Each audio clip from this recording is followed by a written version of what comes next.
Assalamualaikum warahmatullahi wabarakatuh. Halo semuanya, ketemu lagi dengan saya Desi Handasari, peserta Alatsar Angkatan ke-14 tahun 2020.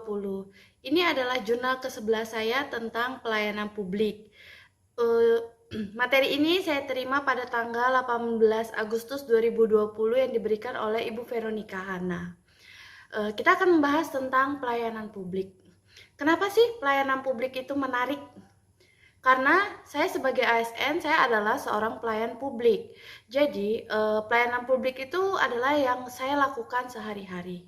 Pelayanan publik selalu berkaitan dengan 5W 1H. Itu kita bisa bilang siapa? Siapa yang kita layanin? Itu adalah masyarakat luas. Terus W yang selanjutnya adalah kapan? Kapan kita melayani mereka? Di mana kita melayani mereka?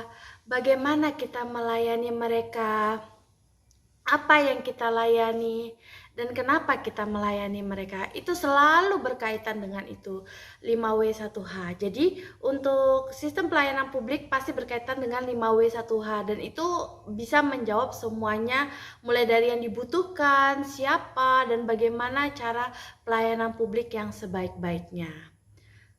Pelayanan publik menurut Undang-Undang Nomor 25 Tahun 2009 menyebutkan bahwa pelayanan publik adalah kegiatan atau rangkaian kegiatan dalam rangka pemenuhan kebutuhan pelayanan sesuai dengan peraturan perundang-undangan bagi setiap warga negara dan penduduk atas barang, jasa, dan pelayanan administratif yang disediakan oleh penyelenggara pelayanan publik.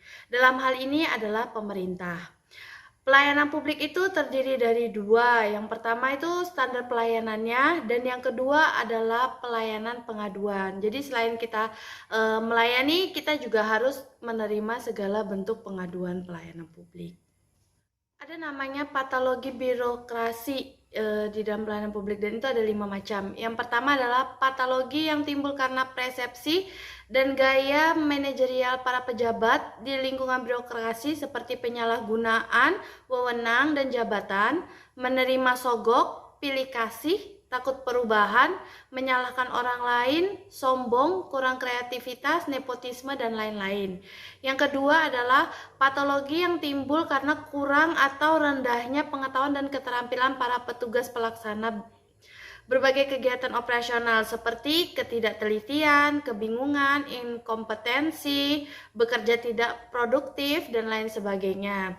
Yang ketiga, adanya patologi yang timbul karena para anggota birokrasi yang melanggar norma hukum dan peraturan undang-undang yang berlaku, seperti penggemukan biaya, kontrak fiktif, menerima sogok, itu juga termasuk, dan lain-lain juga.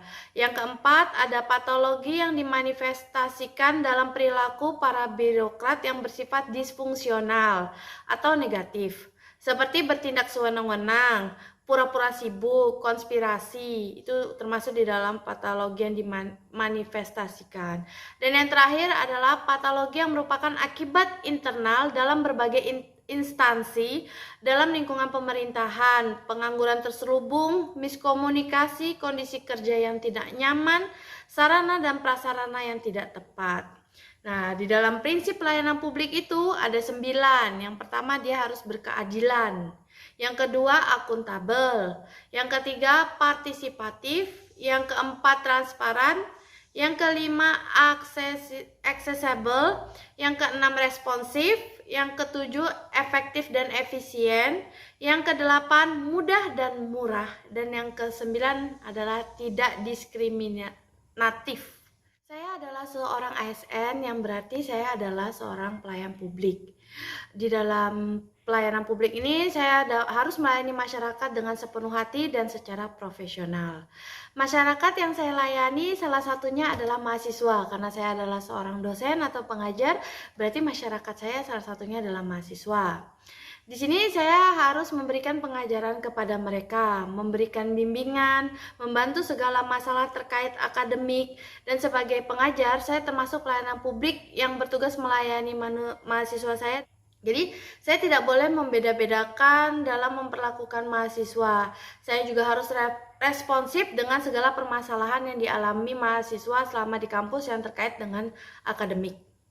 Saya mahasiswa, saya juga seorang pelayan publik bagi orang tua mahasiswa. Tentu orang tua mahasiswa pengen tahu tentang perkembangan anaknya, dan disitulah saya berfungsinya. Jadi saya berfungsi sebagai pelayan publik bagi orang tua mahasiswa yang ingin mengetahui perkembangan anak didik saya. Dan dalam melakukan pengabdian masyarakat pun, sebagai wujud tridharma saya adalah seorang pelayan publik yang melayani masyarakat sekitar saya. Demikian jurnal ke-11 saya. Ini adalah jurnal terakhir di dalam Latsar ini. Terima kasih telah menonton sampai ke jurnal ke-11 saya. Semoga bermanfaat dan salam ASN unggul.